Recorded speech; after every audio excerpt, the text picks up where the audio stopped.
Man, Todd Billin, tough news coming out of the Mecca of college football, Tuscaloosa, Alabama, where five-star true freshman running back Trey Sanders is out for the season with a foot injury. Now, I was super excited to see Trey Sanders do his thing in Tuscaloosa along with a host of other running backs throughout the entire country, as this channel has heavy running back and defensive back focus on it. But if I'm being honest about the situation, I'm mostly excited about what Brian Robinson can do in Tuscaloosa, Alabama. Y'all know he jumped my entire channel off 1 year ago when I made the content on him being the next freak at Alabama. So now his time has come. He's a true junior, and this kid is the goods, man. He was a top 150 player overall coming out, 6'1", 224 pounds coming out of high school. And check this out. When Alabama had his spring testing, I believe at the beginning of last season, guess who was the fastest player on Alabama's entire roster that ran the 40? Yep, a 6'2", 220-pound Brian Robinson ran a 4.41, right? And Alabama's times, while there's a little variation in them, for the most part, they're pretty accurate when I match the times up with what guys eventually run in the NFL Combine. So this kid is an absolute freak, and I think he's the most talented running back on the team. No matter what, Trey Sanders, Najee Harris, I've always thought that, and I think it's his time to shine and to prove that.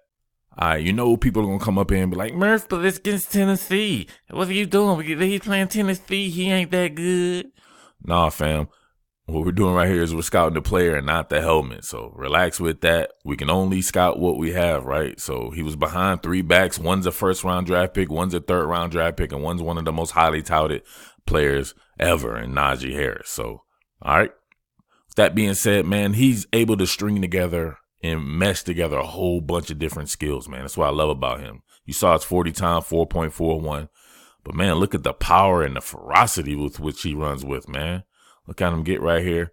Make sure that first person rarely tackles him. Look at the body lean right there. Look at the body lean. This is the kind of stuff that I pay attention to when I'm on film. Everybody wants to watch highlights and 90-yard runs. Those are few and far between. What do you do on just your regular runs? Can you give me an extra yardage? Look at this. Boom.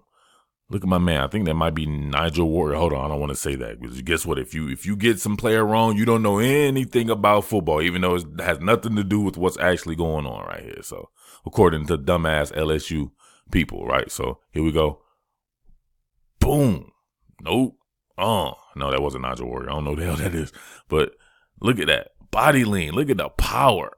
That ain't gonna happen. Stays on his feet still churning out yards, just running hard. That type of ferocity I saw from a Damian Harris and from a Josh Jacobs, right? It's the same kind of ferocity that I would actually love to see from Najee Harris, who's a little bit more finesse, but that makes probably a really good compliment to a guy like Brian Harris. So Najee Harris is more your finesse guy, even though he's big.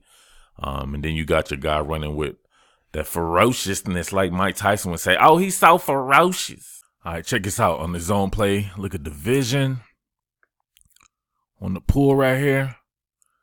All right, you see it start to take shape. Originally, this was supposed to go on the inside, but you see the organic crease forming. Jump cut. Look at that. I love that. Kind of a jump stop, jump cut to be able to survey where you want to go. Boom. Get that foot in the ground, head up field. And you know what he's going to do. He's going to try to finish with the lowered pad level, right? Look at this. Always. He's trying to get extra yardage and send a message. He plays Alabama football. He's right back there to the days of Trent Richardson and Mark Ingram and all these guys like that, man, with how he runs.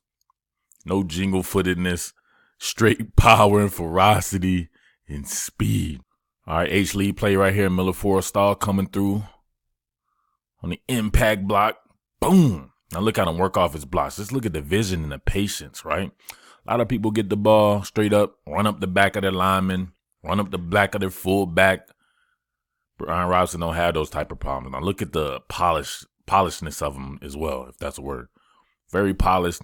Look, he's going to the left side of the formation. Always put that ball where? In your left hand. Get it away from traffic. Exactly how you teach it. And my man's actually doing that. Some people carry the ball in the same hand no matter what. But look at him. Of course, what I tell you, now, this is Nigel Warrior. You see him break the tackle right here. Nobody don't want to tackle this big kid running that fast, man. People take poor angles on purpose. If you're big like that, you can force people to take poor angles because, man, most people out there ain't trying to hit like that. But you see the speed, get to the corner, and what does he do like I always say?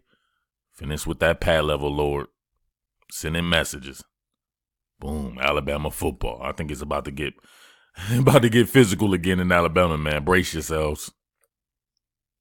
All right, gag sweep, guard sweep right here. Look at him work off his blocking. Good stuff going on.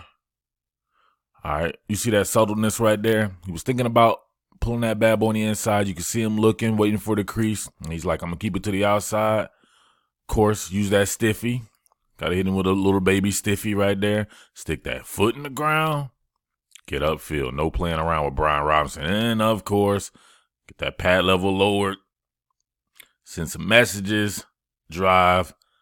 Get a little bit of extra yardage right there. So, all right, man, I'm not going to do any more. You guys get the gist right there.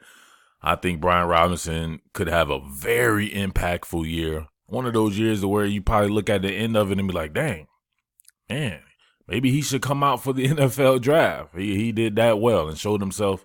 And he doesn't have any tread on his tires, too. That's the scary part about it. The NFL is going to love this kid once he gets on everyone's radar. So hopefully I'll be doing a lot more stuff on Brian Robinson.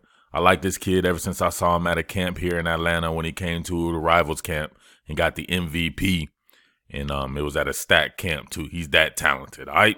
But you know how it is in Alabama, man. Shout out to Trey Sanders. Get well, homie.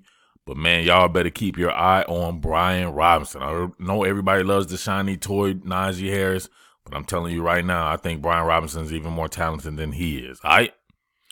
But with that being said, it's your boy Murph, the Underground King. Thank you for watching, and I am out. Peace. What more can I say? Top Billin.